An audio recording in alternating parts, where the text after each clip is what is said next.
Welcome to How to Be Unscammable, a new series designed to help older adults learn how to secure their digital lives.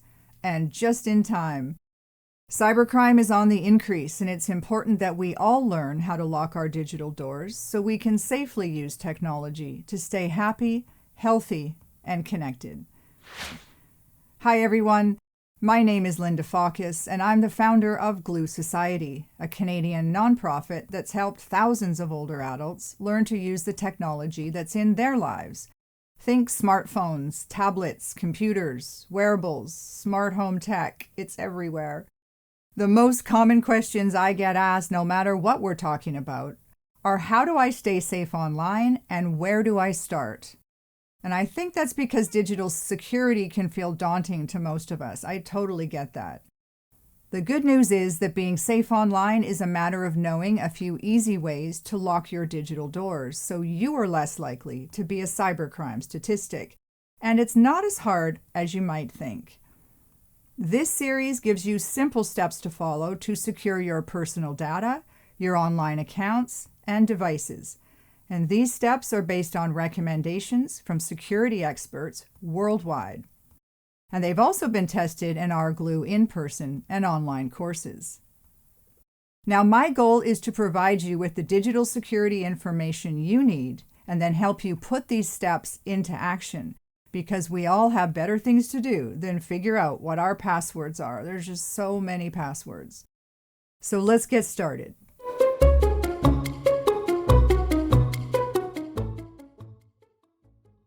Okay, before we dive in, I want to tell you a little bit about how this series works. It's designed for older adults new to technology, and that means I spend some time explaining the jargon and I share some fun facts about the tech we're going to be discussing. But it's also for anyone who wants to bump up their digital security. Each episode is short and it's focused on one area of your digital life that you need to secure. You can use the steps in these episodes to make sure that happens for you. Now, we're covering a lot of content in our short time together, so don't forget to use that pause button to rewind and watch a section again if you feel you need to. And if you like to learn by taking notes the old-fashioned way, like I do with paper and pen, I've got you covered. You will find links at the end of the show to get additional learning resources like the Jargon Dictionary and some step-by-step instructions. And all of these materials can be downloaded and printed, and this way you're creating your own version of the How to Be Unscammable playbook. And you can use that to take notes with you as you go along the series. I've included bonus tips at the end of each episode to things that I find useful and interesting about the topics we're discussing, so don't forget to check those out too. The goal of this show is not to freak you out about cybercriminals. This show is about giving you the information you need to protect yourself online. The bad news is that cybercriminals and hackers are part of living a digital life. They are definitely out there, just like there are criminals here in the real world. We have to learn how to protect ourselves online, and this series is going to show you how to do that.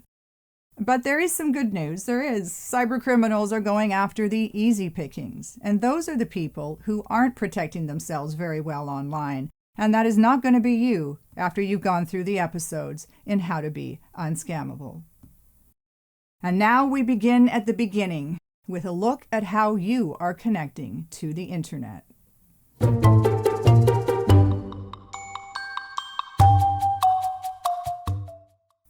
Every device, online account, browsing session you perform, and app you download creates an open door to the $1.5 trillion a year cybercriminal industry. And that industry is generating more revenue than Apple, Amazon, Facebook, Tesla, and Microsoft combined. Cybercrime is big business, in part because most of us are making it easy for scammers to steal our credit card numbers, our bank account details, and our private information.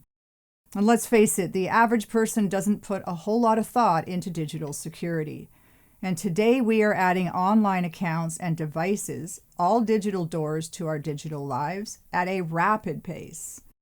According to some reports, we could have up to 300 online accounts and 25 devices each by the end of this decade.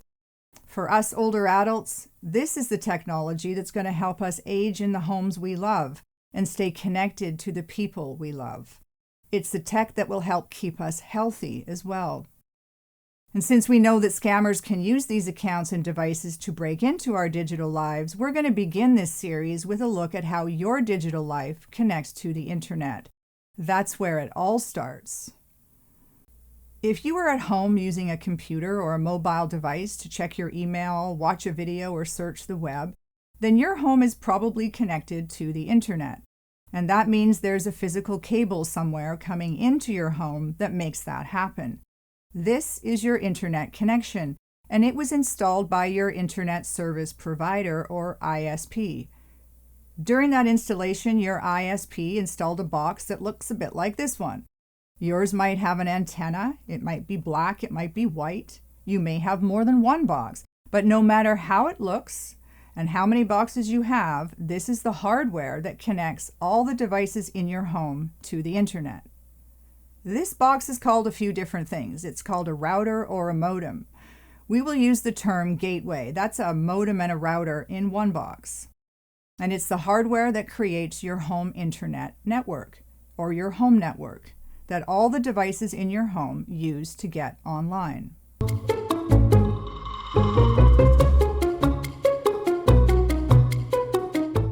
Securing your home network is quite easy, and the next few steps of the playbook will be simple for someone with tech experience. They can usually do it themselves, but many of us will want to get some help from our internet service provider or our ISP. Their job is to provide the internet connection to your home, give you the hardware to create your home network, and to help you keep your internet connection secure. There's some work that we all have to do on our own to stay secure, but your ISP is there to help with the basics, and that's all we're going to need right now.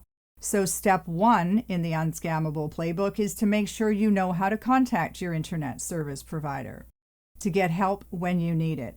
Having this information handy is going to make the following steps a breeze. I like to have their support or helpline phone numbers handy, along with my account number, and the PIN number, if I have one, that protects my account. If you have a recent bill handy, grab that too. You might be asked some security questions from that bill to verify your identity.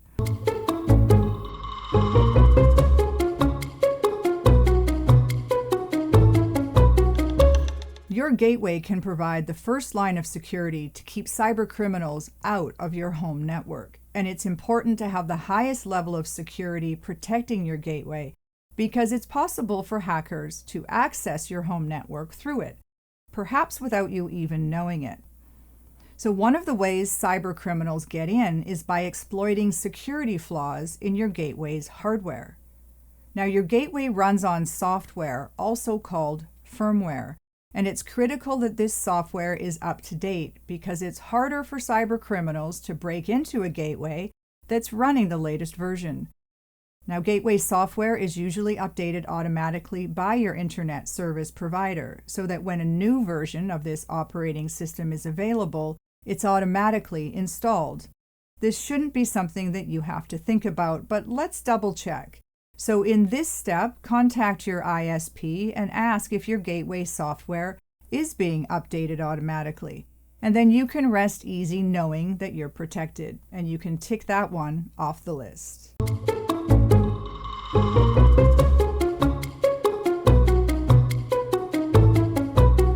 Okay, while you're on the phone with your ISP, cover off the next few steps in the playbook. See if your gateway firewall is turned on. A firewall is another way of protecting your home internet against cyber attacks, and it can also prevent viruses and malware from accessing your home network. That's super important. So it's important that your gateway firewall is on, and there are different levels of firewall protection. We don't want to make it too confusing. Just ask your ISP if your firewall is turned on and what level of protection they suggest you use. That's another setting you can set and forget.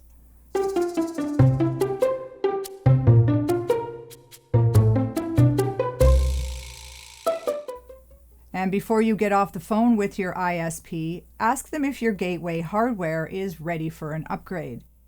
To be unscammable, you want to be using the newest hardware you can get your hands on, and it's your internet service provider's job to give you that hardware. If you're not using the latest hardware, ask how you can get your gateway upgraded. Often this hardware is included in the price of your internet plan, but check on the cost of upgrading. And that's it for protecting your gateway or your home's connection to the internet. Next up, we're going to dive into Wi-Fi. Wi-Fi is one of the most significant technological developments of our modern age, and it's about to cover the entire planet, with more than 75 billion connected devices expected by 2025.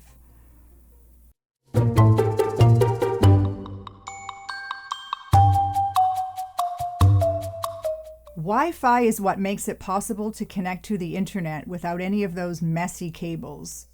This is the technology that allows us to get online from anywhere, from home, a coffee shop, the library, a park, on a boat, or even an airplane. And here's a fun fact, that's all thanks in part to Hedy Lamarr, the Oscar-nominated 1940s Hollywood actor. Ms. Lamarr was honored as the Google Doodle on her 101st birthday. The Google Doodle is that cartoon you see above the Google search bar. So next time you're doing a Google search and you see a doodle, tap on it to learn more about the people or the topic that's being celebrated that day. Links to more about the Google Doodle story, which is kind of fun in its own geeky sort of way, are included at the end of the episode.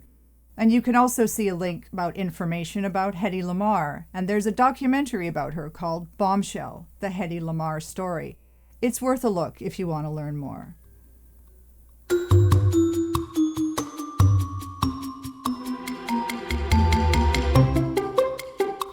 Now for the steps that help protect your home Wi-Fi network. When your gateway was set up, your home Wi-Fi network was probably also set up, and that Wi-Fi network has a name. Some people have fun with their Wi-Fi name, and others want to name it after themselves or where they live. So what is your home Wi-Fi network name? You can find out by going to the Wi-Fi setting on a mobile device or a computer that's connected to your network. Look at the name of your network on that device, and that's probably your home Wi-Fi network unless you're using someone else's Wi-Fi. The reason we care about our Wi-Fi network name is that because that name can be seen by anyone within about 150 to 300 feet of your home. That's about how far a Wi-Fi signal travels. You don't want your personal information popping up in the Wi-Fi network list of anyone within that range. So this step in the playbook suggests you make sure your Wi-Fi network is not using its default name and that it's not a name that identifies your equipment or you personally. So that means it should not include your first name, your last name, your street address, or anything like that, and definitely not your account number. And remember not to use any words that you use in passwords or in answers to any online security questions. To change your Wi-Fi network name, contact your ISP and see if they'll give you a hand changing the name. This is also one of those things a person with technical skills can do for you, but your ISP should also be happy to help.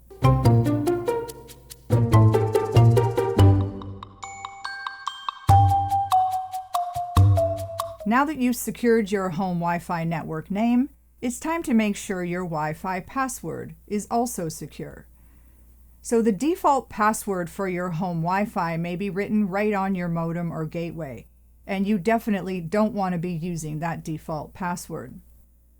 Default passwords are not secure as these passwords may be publicly available to anyone on the dark web, meaning people buy lists of passwords for gateways and modems. We can't know for sure if your modem or gateway is on one of those lists. But you definitely don't want to give a hacker easy access to your home network, and using a default password might just do that. By creating a unique Wi-Fi network password, you're going to make it difficult for hackers to break into your network. Now, it's tempting to make your home Wi-Fi password simple, but resist that urge. Since your home Wi-Fi remembers your devices anyway, you should only have to enter this password once on each device. So choose a password that is long, strong, and unique, and that means you're not using it anywhere else. And make sure it doesn't identify you personally. It's really important to ensure this is not a password you're using anywhere else. One thing to keep in mind is if you change your home Wi-Fi password, you might have to tell all of your devices that are on that Wi-Fi network what the new password is. This is not a huge deal, but it's good to know that this extra step might be required. Now, some devices allow you to share the Wi-Fi password with other devices in the area, so see if you have one of those smartphones or tablets that will let you do that. If you don't know how to do that, don't worry about it. Just enter the Wi-Fi password the long way. And if you have a printer, a wireless printer, make sure that it gets the new password as well.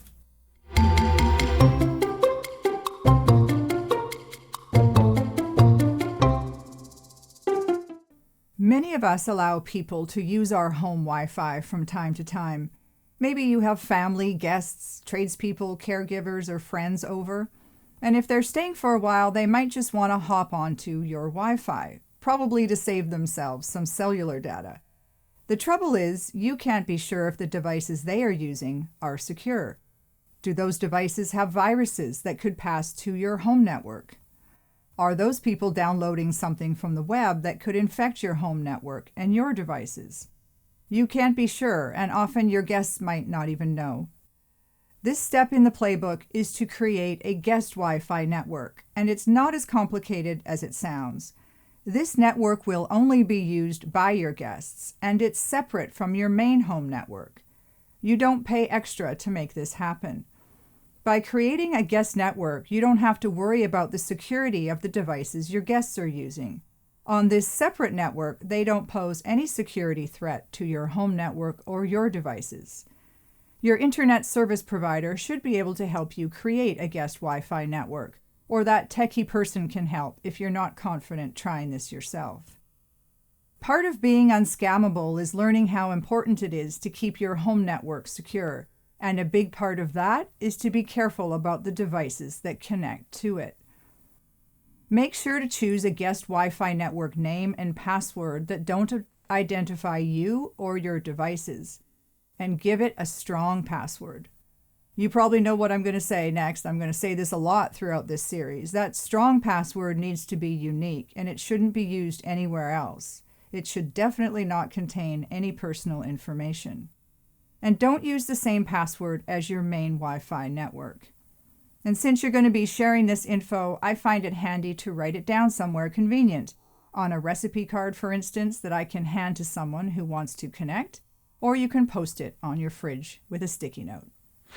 Those are the 7 steps to make sure your home network is secure. Many of them you can get through in one call to your internet service provider or with the help of a tech-savvy friend. Let's go through them one more time, but stick around for the bonus tips at the end of the episode and learn how to access the additional learning resources for this show.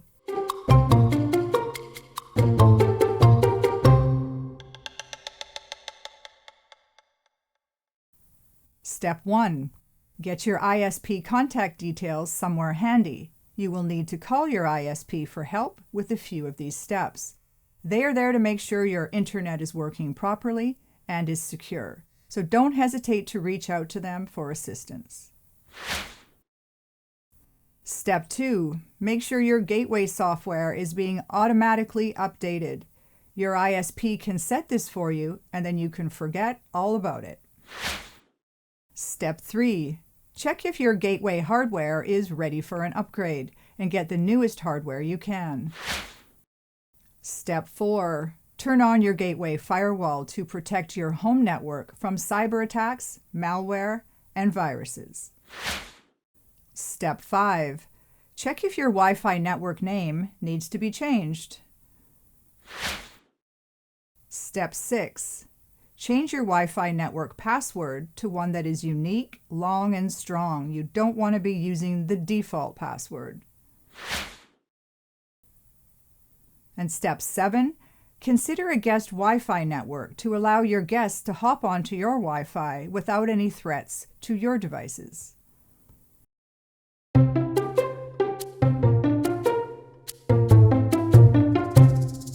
And here are some bonus tips to help you speed up your home Wi-Fi, get rid of any Wi-Fi dead zones you might have in your home, and make sure that you're on the right internet plan.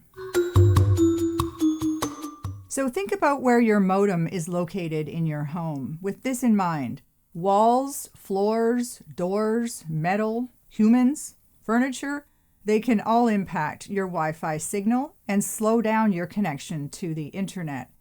Consider making sure your gateway or modem is positioned as centrally as possible in your home. It should live close to where you use the internet most often. And if you have a 2-story home, it should be high up on the ground floor to improve speeds upstairs. If you need to move your gateway, talk to your internet service provider. If you're finding dead spots in your home, contact your ISP about Wi-Fi network extenders or Wi-Fi network boosters or a mesh network. These usually solve the problem if step 1 doesn't. Plug in all the devices that can use a cable to connect to the internet. Using an Ethernet cable and plugging that device directly into your gateway means fewer devices on your Wi-Fi network. And fewer devices you have on your Wi-Fi network means your Wi-Fi will perform better. You don't want to have cables running all over the place though, but consider connecting computers, TV or gaming consoles, maybe even your printer if they happen to be close to your gateway. While you are on the phone with your internet service provider, make sure that you're on the most cost-effective plan for your internet usage. Plans can change often, so I find it's worth checking annually. I hate paying for internet service that I am not using. So if your ISP is also your landline provider, consider contacting their customer support or loyalty department. As a longtime customer, you might just get a better deal on your internet plan. And a final bonus tip, now that you know that your gateway is the entry point into your home network, consider this. If you're going away on vacation or leaving your home for a long time, I'm talking days, not hours, think about turning your gateway off. Just pull the plug out of the back of it. Sometimes that's easier than reaching for the wall plug. This means that if someone is doing a drive-by looking for networks to try to break into, yours just won't show up. And when you get back home, just plug your gateway back in and give it a few seconds for all your devices to reconnect. Your home Wi-Fi remembers all those devices, so you won't have to re-enter any passwords. But don't do this if you have security cameras or other devices on your home network that needs to stay connected to the internet.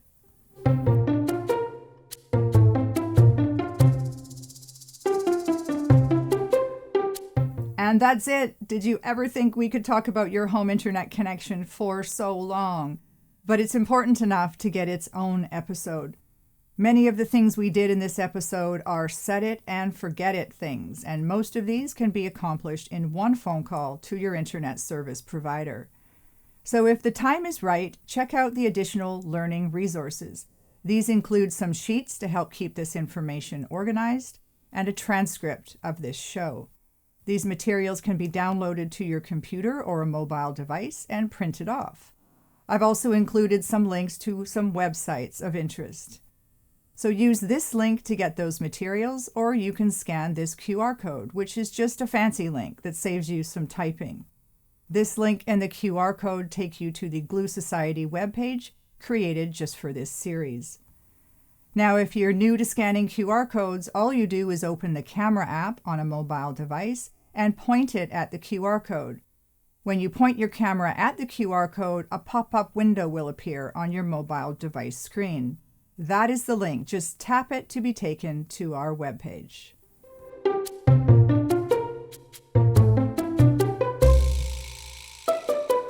Thanks for watching episode 1 of How to Be Unscammable. In our next episode, I'm going to show you how to secure all the devices that connect to your home network. That's the super important and final step in making sure your home network is unscammable.